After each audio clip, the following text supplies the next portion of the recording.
Have you ever felt like something's missing, even when everything seems fine? Like you've ticked all the boxes, job, relationship, achievements, and yet there's this quiet emptiness inside you that you can't explain. Maybe it's not depression. Maybe it's not a crisis.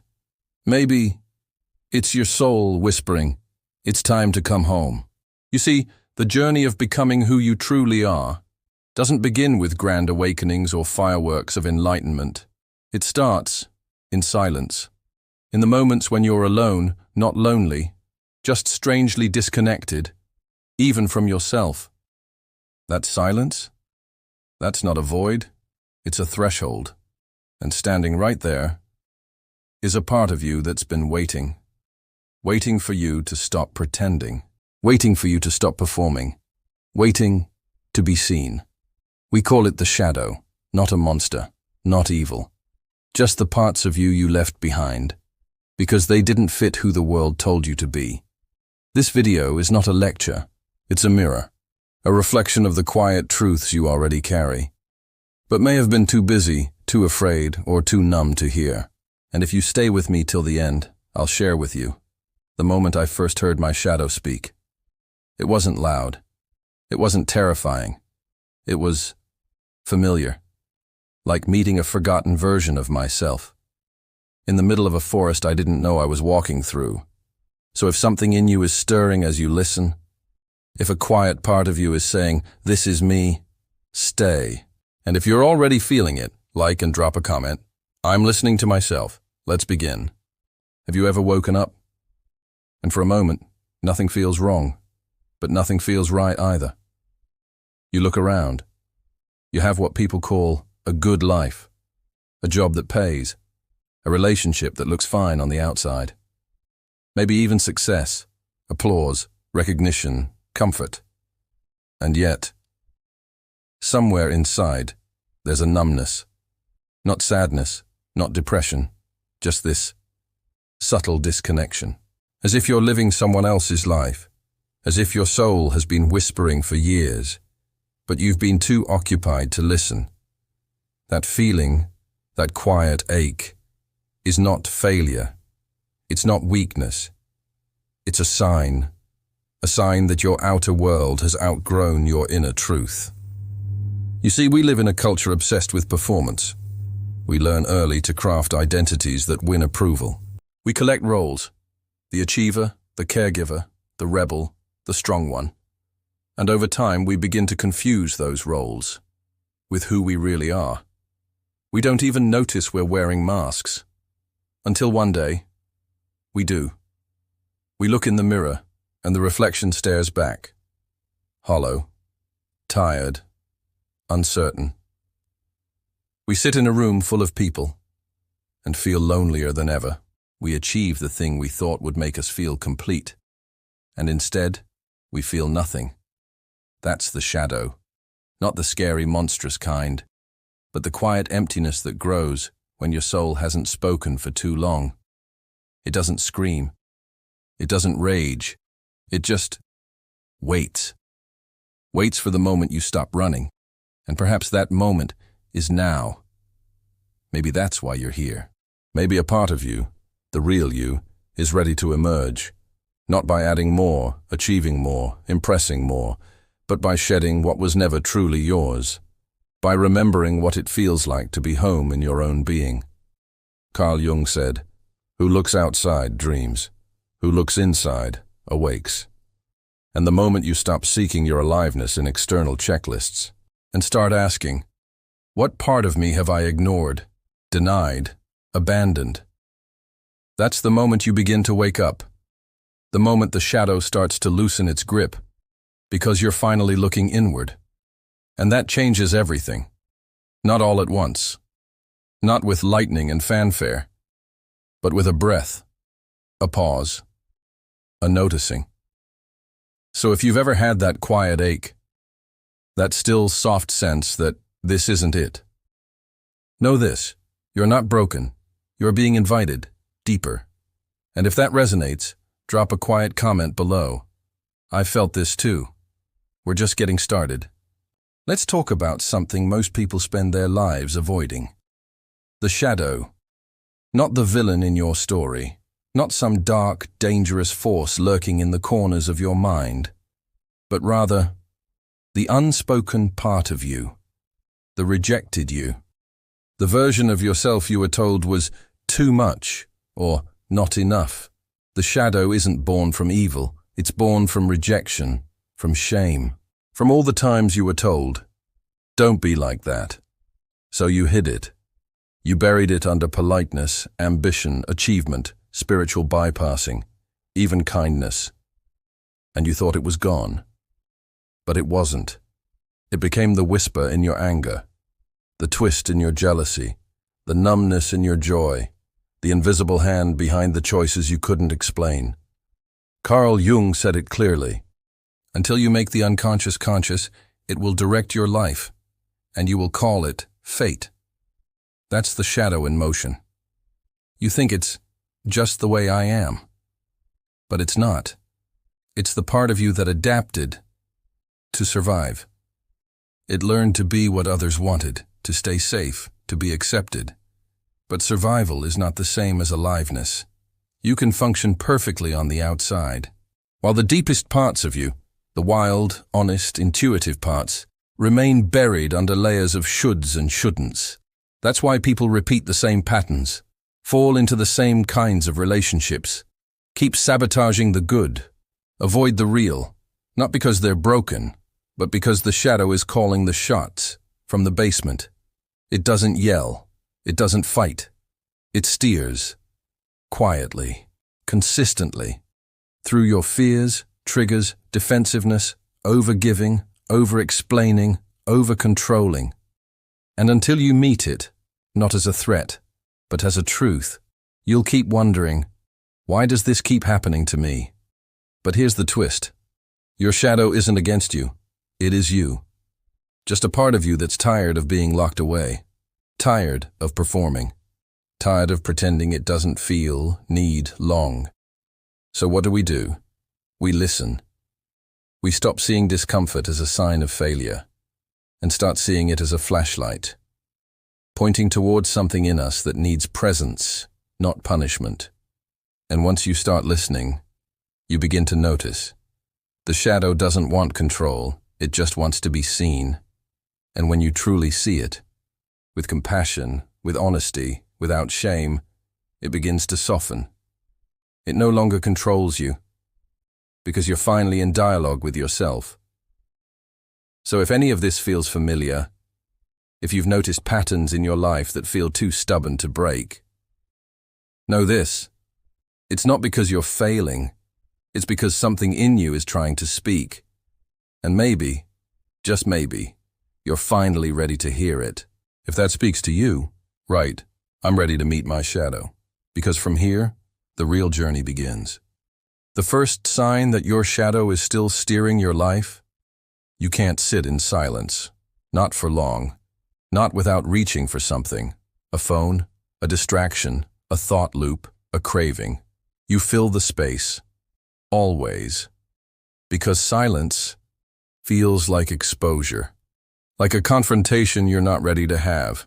You might say you're just bad at meditating, that your mind is too busy.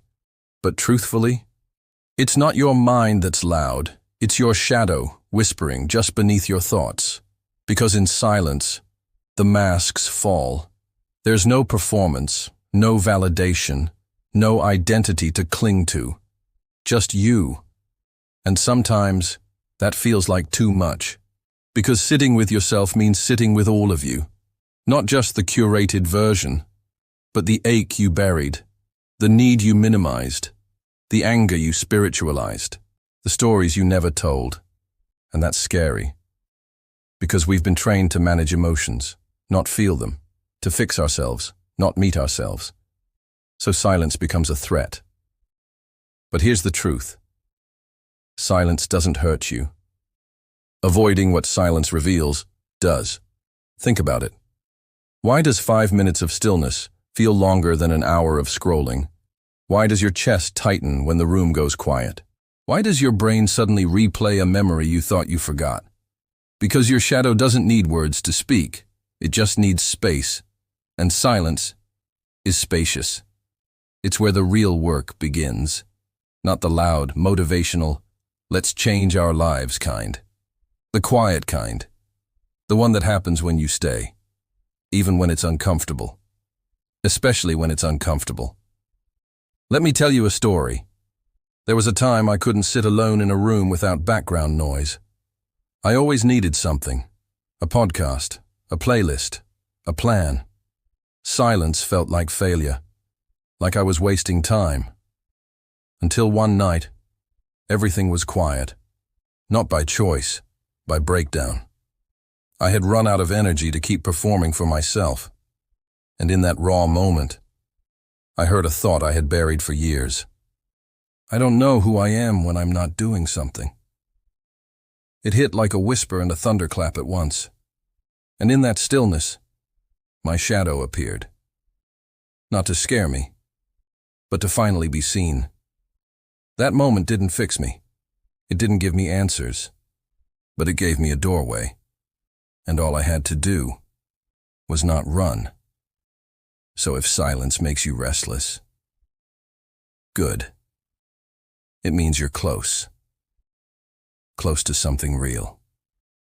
Sit. Stay. Breathe. The shadow speaks in silence, and sometimes the bravest thing you can do is listen. If this touched something in you, drop a comment. I'm learning to sit with myself. That small act of staying changes everything. The second sign your shadow is still in charge, you react. More than you respond, you feel triggered, often, deeply, by small things, a tone of voice, a glance, a delayed reply, a word that feels off, and suddenly, you're not just here now, you're back in a memory, back in a wound, back in a version of yourself that never felt heard, safe, seen. That's not awareness. That's the shadow, reacting. Because the shadow doesn't live in the present. It lives in the pain.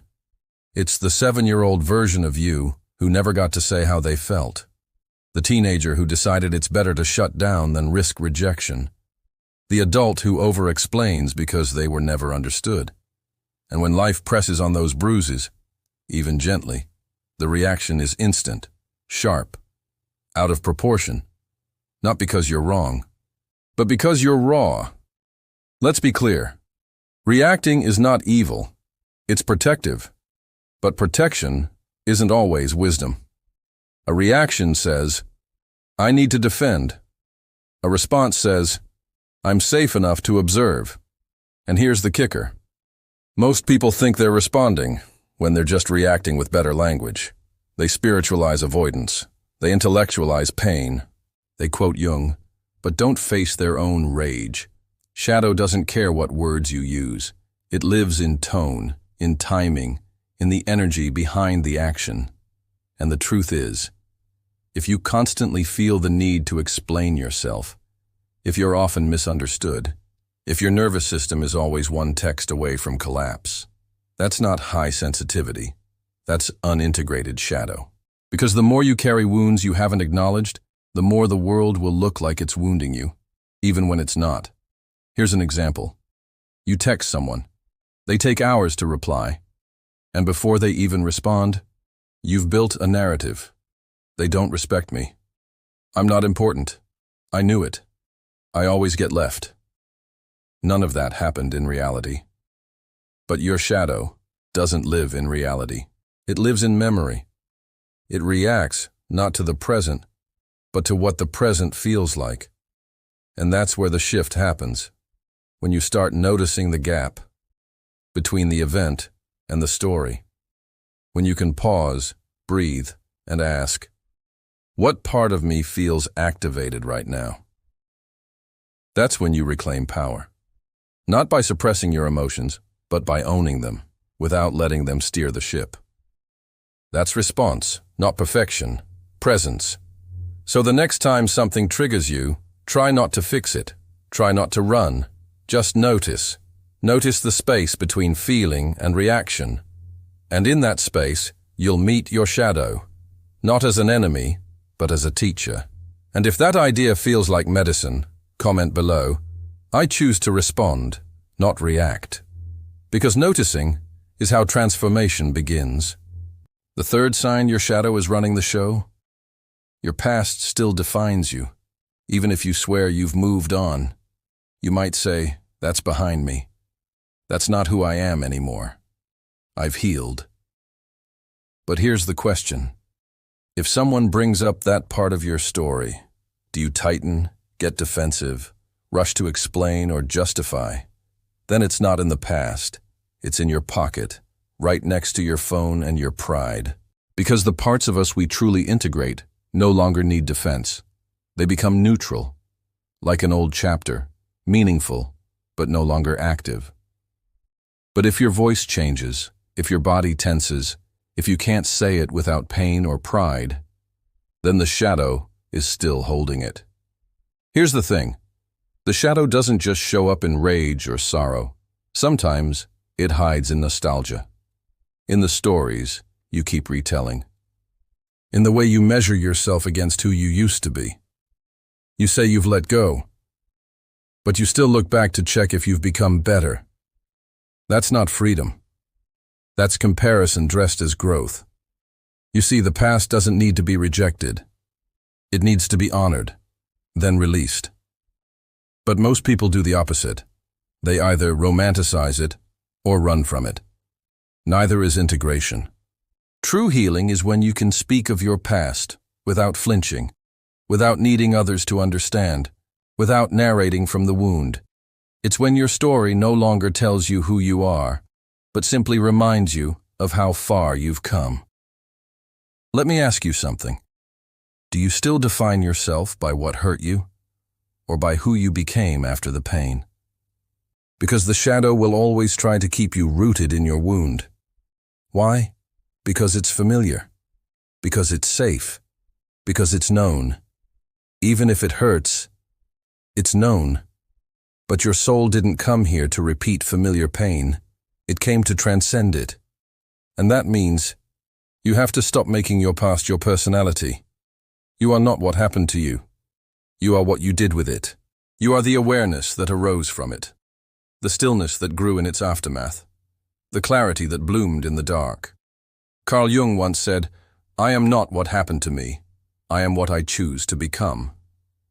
And that shift, from story to self, is everything. So if you're still holding on to a title, a label, a wound that once defined you, ask yourself, is this still mine? Or have I just gotten used to carrying it? If that hits something inside you, drop a comment. I release the story. I keep the wisdom. Because once you stop living from the script, you start writing your soul. The fourth sign that your shadow still holds the steering wheel? You need others to feel real. You don't just want love. You need it to feel worthy. You don't just want company. You require it to not feel invisible. You measure your value by the way people look at you, respond to you, need you. And when they don't, you start to shrink. This isn't about vanity. It's about survival. Because somewhere along the way, you learned that love is earned, that presence must be proven, that connection only comes when you abandon a part of yourself to belong. And so, like many of us, you became what others needed, the supporter, the achiever, the perfect one, the silent one. You adjusted, again and again, until you didn't even know what your original shape was. That's not love.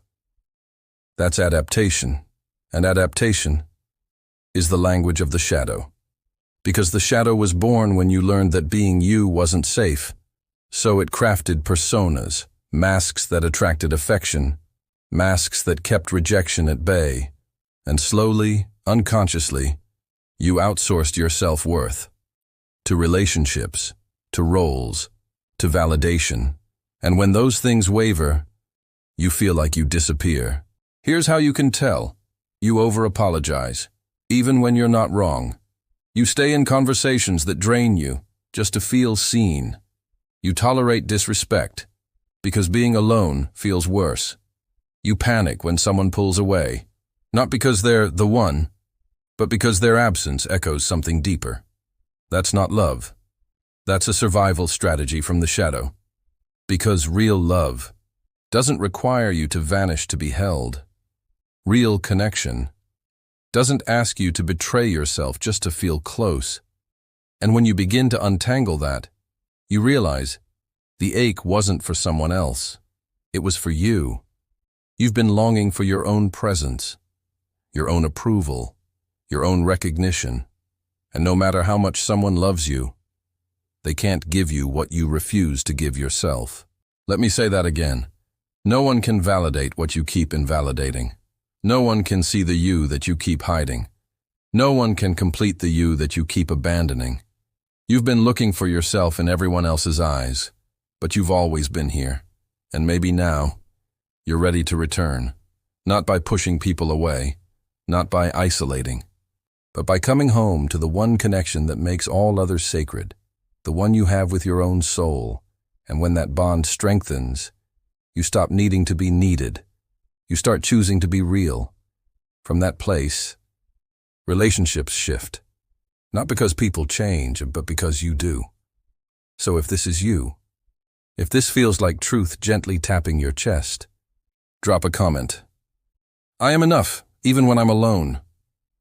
Because when you stop using others as mirrors, you start becoming your own light. The fifth sign your shadow is still running the show? You can't let go without resistance. Even when it's clear, even when something or someone no longer fits who you're becoming, you hold on. Not because you want it, but because part of you fears what letting go might mean. Loss, emptiness, being wrong, being alone. You tell yourself stories. Maybe I'm just being ungrateful. Maybe it's not that bad. Maybe I can fix it. But deep down, you know, you've outgrown it. The relationship, the version of you that tolerates, the identity that only exists within that dynamic. Still, you resist. Because letting go doesn't just mean releasing the thing. It means releasing the part of you that was defined by it. And that feels like death. But really, it's a rebirth. You see, the shadow forms when you build your identity around survival. You cling to jobs that drain you, roles that shrink you, people who confuse you, because once they felt like safety. And safety to the shadow is sacred, even if it hurts. Because the shadow isn't trying to sabotage you. It's trying to protect the version of you that survived. So when you attempt to release, it panics. It says, who will I be without this? What if nothing better comes? What if I let go and regret it? And so you stay. You tolerate. You pretend. You justify. But your soul doesn't want justification. It wants alignment. And alignment requires truth. The truth that some things, even good things, expire. That some versions of you must dissolve. So a deeper one can emerge. Think about it. Why does it hurt to walk away, even when you know staying is killing your light? Because you're not just leaving a person, place, or pattern. You're leaving a piece of your past identity, an emotional home. Even if that home had broken windows, it was yours. And the shadow, devoted as it is, would rather rebuild that old house than risk the unknown of starting fresh. But what if you didn't have to fight it? What if letting go wasn't an act of violence, but of grace? What if releasing wasn't about cutting ties, but about trusting that what aligns remains, and what no longer serves fades quietly, naturally, without war? Because when your energy shifts, what belongs can feel it, and what doesn't lets go on its own. Letting go isn't rejection, it's recognition. Recognition that you're no longer the same. And that's not betrayal. That's evolution. So if you're in that space, that in between where your soul is ready but your shadow still clings, know this. You don't have to rush. But you do have to listen. To the whisper, to the ache, to the knowing. And when you're ready, not when it's easy, but when it's honest, you'll release. Not because you hate the past, but because you love your future too much to delay it. If that speaks to something in you, comment below. I let go with love. Because real transformation doesn't scream. It sighs. And in that sigh, freedom begins. What does transcendence feel like? It's quieter than you think. No fireworks, no spotlight, no grand announcement. Just this, inner stillness. A soft knowing that doesn't need to prove itself. A gentle presence that doesn't demand attention. A life lived from within, not as a show, but as a song only you can hear. You no longer rush to explain who you are. You simply are. You no longer measure your growth by external applause. You feel it in the way you breathe, slower, deeper, without tightness. In the way you walk away, not in anger, not in silence, but in peace. This is when you know. Your shadow isn't running the story anymore. It's still there, of course, but now, it walks beside you, not ahead of you, not behind you, integrated, seen, honored. You don't need people to understand you. You don't crave being chosen, because you've already chosen yourself, not as a last resort, but as your first truth. That's transcendence. Not escaping who you were, but embracing who you've always been, beneath the masks, the trauma, the proving. It's waking up and not needing to hustle for your worth. It's making choices from alignment, not fear. Saying no without guilt. Saying yes without needing to explain. It's smiling because you mean it, not because you need to be liked. It's being able to sit with someone you once loved and not shrink, not ache, not long. Just appreciate and release. Because you've become whole enough to not hold what no longer fits. Transcendence is when your identity shifts from what happened to me to what's possible through me. It's no longer needing to be someone. It's just being enough, being present, being true. So what does it feel like? Like breathing clean air. Like no longer editing your truth in conversations. Like choosing stillness and actually enjoying it. It feels like home, inside you. So if you're in that space or even just touching the edge of it, honor it. You don't need to perform your healing. You don't need to post about your peace. You just need to live it. And if that resonates, comment, I am enough without proving. Because the world may not notice, but your soul does. And that's more than enough. There's a kind of power that doesn't raise its voice. It doesn't dominate. It doesn't posture. It doesn't need to be seen. It simply is. That's the power of a soul that no longer lives from its story, but from its essence. When you stop identifying with what you've been through and start expressing what you're here to become, everything changes. You no longer speak to convince. You speak to connect. You don't walk into rooms needing approval. You walk in carrying presence. And that presence, it speaks louder than any words ever could. Because it's not built on performance. It's rooted in coherence, integrity, alignment. This is not the loud confidence the world praises. It's the deep, calm certainty that comes from inner congruence. You are no longer trying to be somebody. You are simply being yourself. The most honest version, the most quiet version, the one that doesn't flinch in silence, doesn't shrink when misunderstood, doesn't cling to being liked. You're not harder. You're softer, but stronger. Because now, your power isn't in control. It's in clarity. You don't overpower people. You outgrow what no longer matches your vibration. You don't argue for your worth. You embody it. And when your energy becomes this quiet, this clean, this true, everything around you begins to shift. Not because you're trying to change the world, but because your presence reveals something. It reveals what's fake, what's forced, what's still driven by fear. People around you might feel triggered, others awakened, but you stay centered. Because you're no longer reacting from your wounds. You're responding from your soul. That's what it means to live from essence. To walk through life not asking, how do I appear? But instead asking, am I aligned? Let me tell you, the world needs more of this kind of power.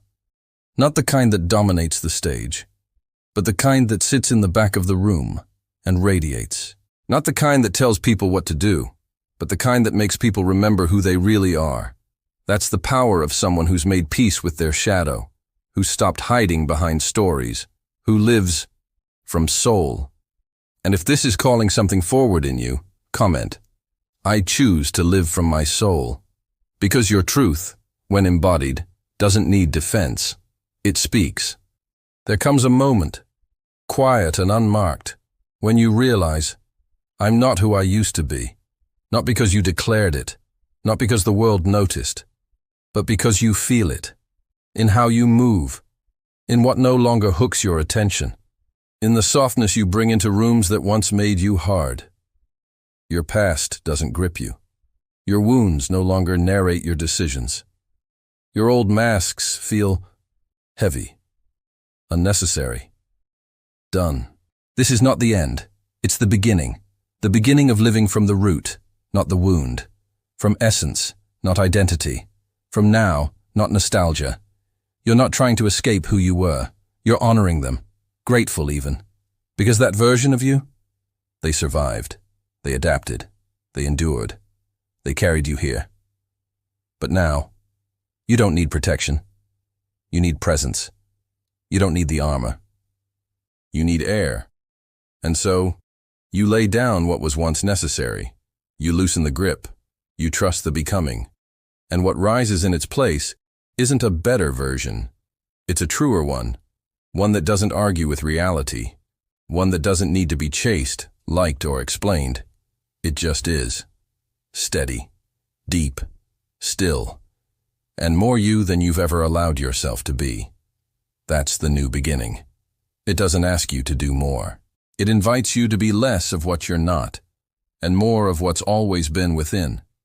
You'll know you've arrived, not when things get perfect, but when peace no longer feels foreign, when you can be alone and feel whole, when you can be misunderstood and not shrink, when your yes is clean and your no is clear, when the external no longer hijacks your internal. That's what awaits. Not a perfect life, but a life lived in truth. You are no longer who you were. You've walked through the dark, not to escape it, but to reclaim what it was hiding. And now, you walk not to be seen, but because every step is an offering of who you are. So if this journey echoed something ancient in you, if you feel it, not just in your mind, but in your bones, leave a final comment. I've returned to myself. Because in the end, that's what all healing leads to. Not becoming someone else, but remembering you were always whole.